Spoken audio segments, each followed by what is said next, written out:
अस्सलाम वालेकुम। Griffin poultry YouTube channel में आपको खुश आमदीद।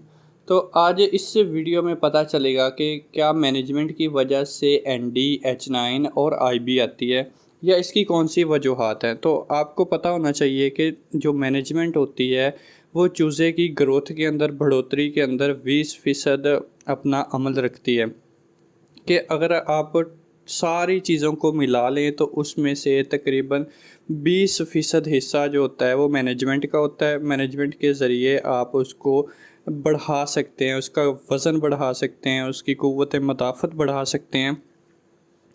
इन चीज़ों को मद्देनज़र रखते हुए एक सवाल है कि क्या वायरल डिजीज़ भी ख़राब मैनेजमेंट की वजह से आती हैं या इसकी क्या वजह हो सकती हैं। तो सबसे पहली बात तो ये कि मैनेजमेंट अच्छी होगी, आपकी बायोसिक्योरिटी अच्छी होगी तो डिजीज़ आने के चांसेस बहुत कम होते हैं। दूसरा ये कि वायरल डिजीज़ जैसे कि एनडी होगी, आईबी होगी और H9 होगी, इन बीमारियों का इलाज नहीं होता है, इसलिए हम इसके लिए प्रिकॉशंस करते हैं, एहतियात करते हैं, वैक्सीन करवाते हैं। ठीक है, जितनी भी वायरस की बीमारियां होती हैं इसका कोई इलाज नहीं होता, सिर्फ़ और सिर्फ वैक्सीन ही होती है। ठीक है, वैक्सीन हम किस तरीके से करते हैं कि शुरू के अंदर पहले दिन के अंदर जैसे चूज़ा आता है हम इनके ऊपर NDIB की स्प्रे कर देते हैं। ठीक है, लाइव वैक्सीन कर देते हैं।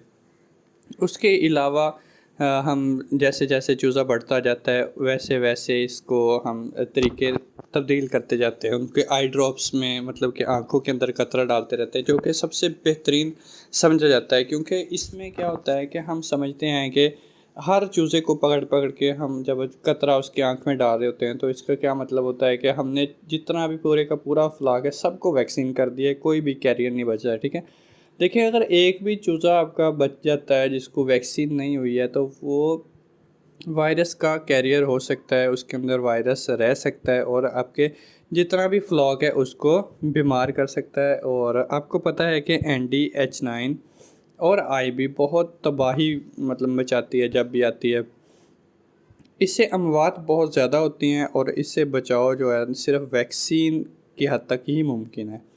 अब अगर अगर हम बात करें मैनेजमेंट की तो मैनेजमेंट का इतना अमल दखल वायरस की बीमारी में नहीं है। हाँ, आप कह सकते हैं कि अगर आप बायोसिक्योरिटी अच्छी रखते हैं तो एहतियात आप अच्छी कर सकते हैं, लेकिन मैनेजमेंट में आप टेम्परेचर मेंटेन करें और ह्यूमिडिटी मेंटेन करें, जिससे आपका चूज़ा ग्रोथ तो करता रहेगा।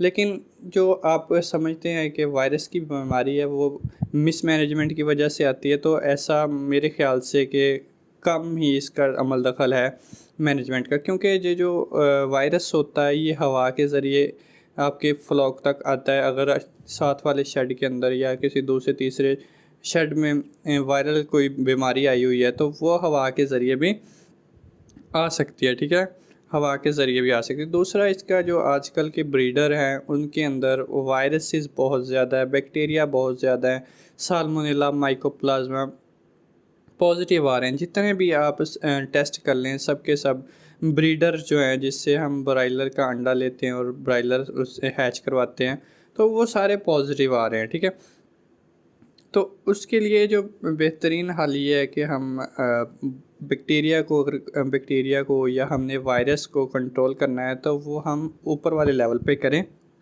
मतलब कि उनका जो हमारा जीपी है या ब्रीडर है उसको आप ठीक तरीके से क्योर करें, उसको आप वायरस से पाक रखें। ठीक है, तो इस तरीके से अगर आप मैनेजमेंट करते हैं, साथ में वैक्सीन कर देते हैं, वैक्सीन का जैसे कि मैंने बताया कि पहले दिन के ऊपर हम स्प्रे कर देते हैं, उसके बाद हम उसको इंजेक्शन भी लगवाते हैं।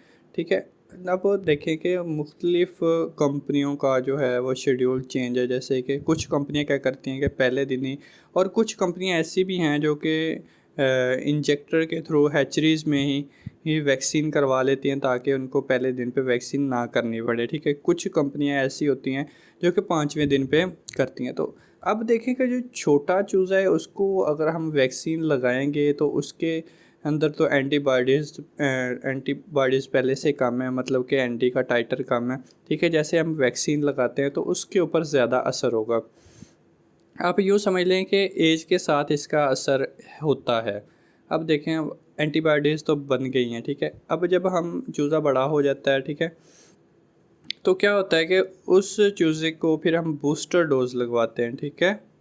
बूस्टर डोज़ क्या करती है कि उसकी जो क्या बोलते हैं कि टाइटर होता है, उसके एंडी की क़ुव्वत मुदाफ़त होती है, उसको बढ़ाता जाता है, बढ़ाता रहता है, ठीक है। वक़्त के साथ साथ ये कम होती रहती है, लेकिन जैसे हम वैक्सीन करते हैं तो बढ़ती रहती है। तो वैक्सीन जो होती है वो इसका सबसे बेहतरीन हल होता है, और मैनेजमेंट का इसके में कोई ज़्यादा रोल नहीं है, ठीक है। लेकिन हाँ, अगर आप बार बार उस शेड पे आ जा रहे हैं, ठीक है, या आप गाड़ियाँ लेके जा रहे हैं जिस पे वायरस ने अटैक किया हुआ है, तो वो एक बहुत बड़ा कैरियर हो सकता है। या उधर से कोई इक्विपमेंट लेके आते हैं, बर्तन लेके आते हैं, या फीडर या ड्रिंकर लेके आते हैं, तो ये वायरस अपने साथ लाते हैं, जो कि एक नहायत ही आप कह सकते हैं कि वेक्टर बन सकता है, और आपके फ्लॉक को अच्छे खासे फ्लॉक को ये मार के गिरा सकता है। क्योंकि जैसे ही वायरल डिज़ीज़ आती हैं, आपको पता है कि जो बैक्टीरियल डिज़ीज़ होती हैं उसके अंदर मोर्टेलिटी होती है वो आहिस्ता आहिस्ता बढ़ती रहती है, आहिस्ता आहिस्ता तेज़ होती है। मतलब कि पहले दिन 4-5 होंगी, फिर उसके बाद 6-7, फिर 10, फिर 20, फिर 30, इस तरीके से आहिस्ता आहिस्ता इसका जो पैटर्न होता है वो बढ़ता है। लेकिन जो वायरल डिज़ीज़ होती है, आपको पता है वायरस की बीमारी होती है, अगर एंडी आ जाए तो उसके आपको पता है कि पूरे शेड के शेड खाली हो जाते हैं। तो अब जो जो आपके जो परिंदे मर रहे होते हैं उसको आपने डिस्पोज़ ऑफ करना होता है, उसको आपने फेंकना होता है, तो किसी ऐसी जगह पे उसका डिस्पोज़ल बनाएं जहाँ से वायरस बाहर ना निकल सके। क्योंकि जो वायरस जैसे ही बाहर निकलता है तो आपका जो बचा खुचा फ्लॉक होता है उसको भी मार गिराता है।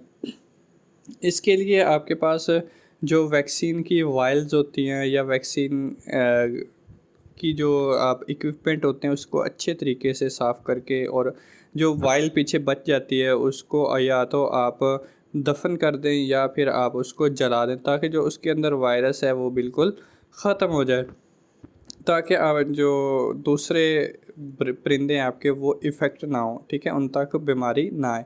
उसके अलावा वैक्सीन हम कहते हैं कि असर नहीं कर रही है, उसकी कोल्ड चेन अगर मेंटेन नहीं है, जिस माहौल में वो रहना चाहती है या जिसमें हम रखते हैं वैक्सीन को, तकरीबन 4 डिग्री सेंटीग्रेड 0 से लेकर 4 तक रखते हैं, तो अगर ये टेम्परेचर नहीं है तो आपकी जो वैक्सीन है वो असर नहीं करेगी, और वायरल की बीमारी आने के चांसेस बढ़ जाते हैं। तो आपको चाहिए कि हर चीज़ को साथ लेके चले, मैनेजमेंट को भी और बायोसिक्योरिटी को भी और वैक्सीन को भी साथ लेके चलें, ताकि आपकी जो